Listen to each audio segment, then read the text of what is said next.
Hello everyone, this is Loop, a project on sustainable urban food growing, and what we really want is for more food to be grown closer to where people live. We are a capstone team in the ENG 4000 course, and our work revolves around one central ethos.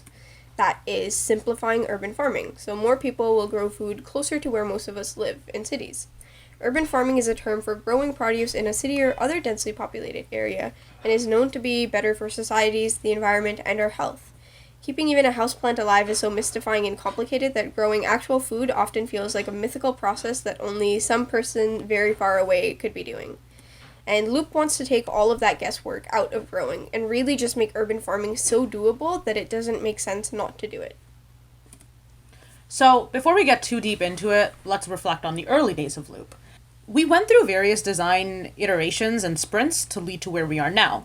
So right in the beginning, our first sprint revolved around this idea of water consumption.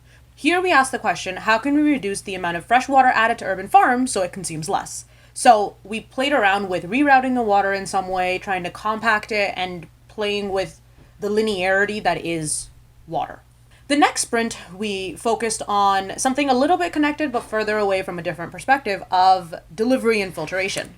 We asked the question, how can you reduce the amount of water exiting a system? So how can we bring it all the way back in? Here we looked at the idea of looping water in a more circular manner and reducing the wastage. The reason we had to come to a third design sprint is we felt very much like we were missing something. When we started talking to a lot more people about our problem, we were worried whether or not it actually existed. So what we decided to do with the third design sprint is zoom all the way out and look at what the world's problem is. Here we kind of asked, how can we make irrigation more efficient for the global agriculture? We came up with a process, a problem formulation process that led us to actually focusing on what we want to focus on.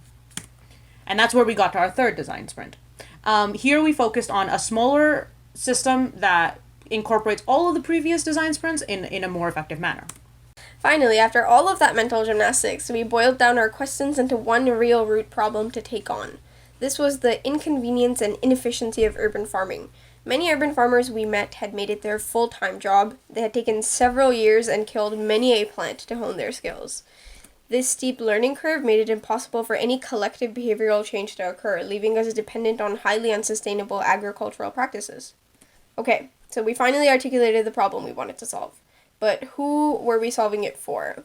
We decided to focus on commercial users, specifically cafes and restaurants, as Loop's target audience.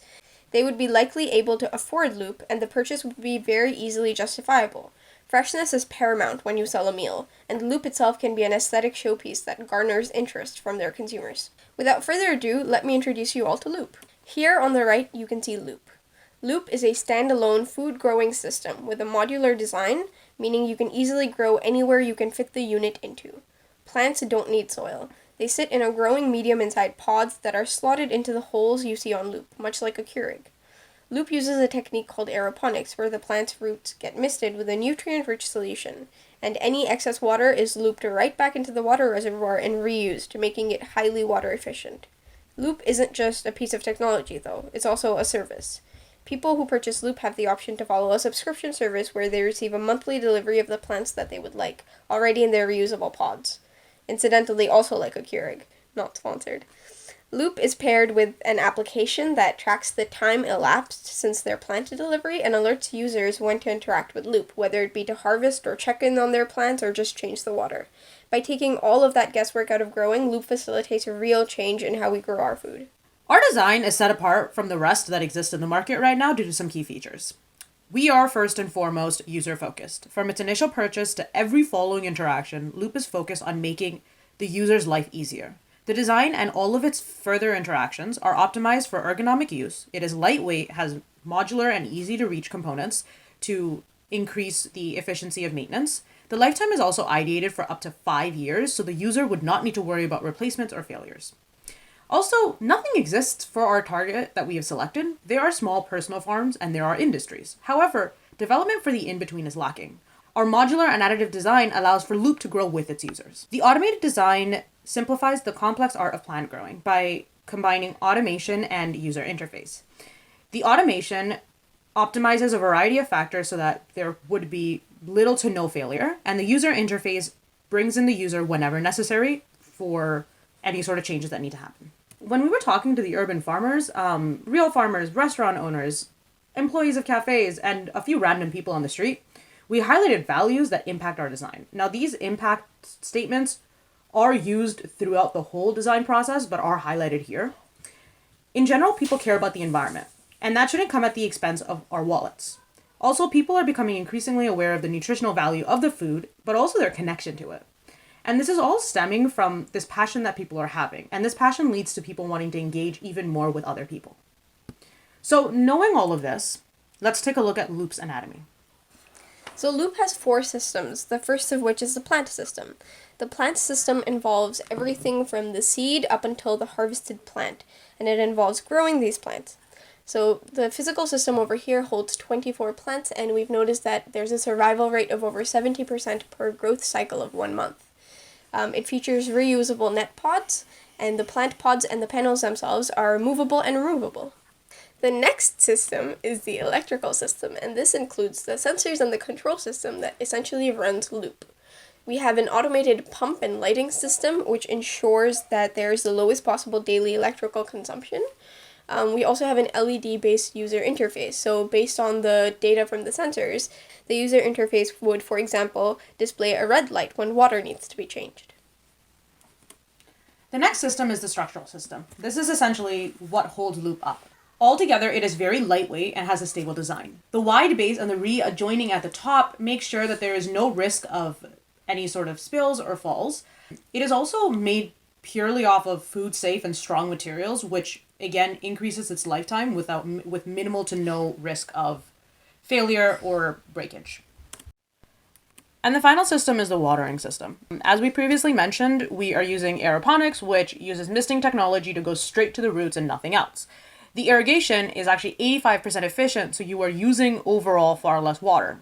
And the lids at the top and the bottom allow for the water to loop just within itself and not spill out or get wasted in any way.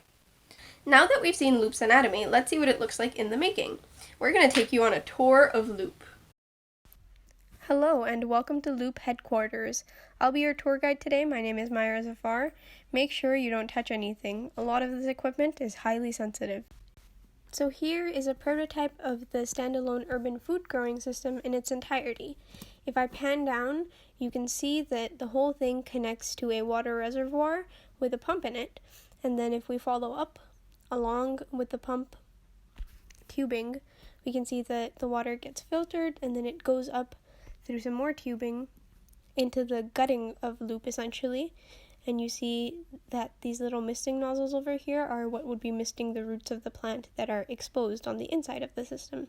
So right now, this is essentially a sliced view. In a fully assembled system, all of the panels would be attached and it would close entirely into a cylinder.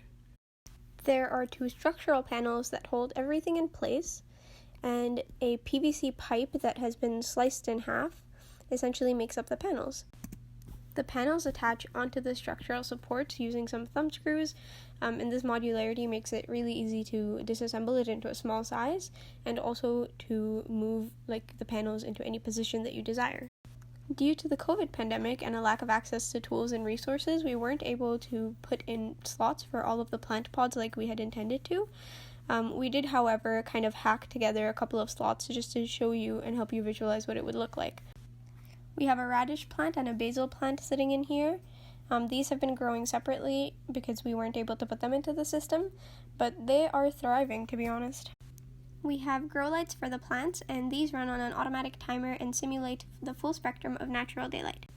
Our electrical system has some grow lights for the plants, a pump that we talked about earlier, and it also has a circuit with an Arduino and some sensors to act as a control system for our urban farming unit.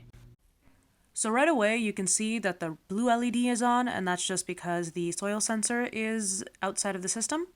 Looking at the water sensor, none of the lights are on right now, and that's because it's fully submerged. Now, if you remove it a little bit, the yellow light's going to turn on, and if you remove it completely, the red light turns on. To see how the soil sensor works, we can put it into a moist rock wool. Now, as soon as we put it in, the blue light's going to turn off. And the minute we remove it, the blue light turns on again. And this is just saying that the pump needs to either turn on or off depending on how moist that rock wool is. As you can probably tell, Loop is an ambitious project with multiple different systems working in tandem. Throughout the semester, we focused on getting each system to its first development stage to essentially prove to ourselves and the world that it works, and to see how it works. In the grand scheme of things, we would be focusing on an upgraded user experience. We would be focusing on developing a fully automated system that senses, controls, and automates the necessary parameters. And we would be focusing on getting a more productive yield and speed of growing from our plants. So, how does our system connect to the rest of the world? The story of food is as old as time and hasn't really changed much. So why is it that so many of us have no clue where our food comes from and what impact it's made along the way? Just a simple salad has so many hidden costs. So let's look at an example of a head of lettuce. It's gonna travel about 1.6 thousand miles before even reaching the aisles, and it's gonna take 16 days to get there. Right from the start, water consumption is a problem. Globally, agricultural industries take up about 70% of the world's freshwater reserves, with freshwater already being a depleting resource, this is a problem. And to make matters worse, the irrigation systems used in these farms waste about 75% of the water being used in general. 1,600 miles is a long drive for some lettuce. Food is definitely wasted due to spoilage in this long supply chain process. This is a huge issue. Globally, a third of all produced food is wasted. This wasted food is indicative of wasted resources as well. We're increasing these greenhouse gas emissions and depleting other resources in vain, essentially. And 16 days is a long time to sit in a truck. Produce typically will have lost 60% of its nutritional value 10 days after being harvested, so the lettuce we receive isn't really its best self. It is less nutritious and less tasty than it once was. Transporting just 20 heads of lettuce has the same environmental impact as driving a car for an entire year, and our grocery stores go through much more than that every day. For too long, this has been the story of all the food we buy and eat, but Loop wants to rewrite this story, or at least heavily edit it. When a system like Loop is used, there is very little water loss. There is also little or no distance for food to travel, so it has a greater chance of being consumed when fresh and nutritious. There are also far fewer greenhouse gas emissions released in this whole process. This local solution can have tremendous global impact. Thank you! We've been Loop and you've been a great audience.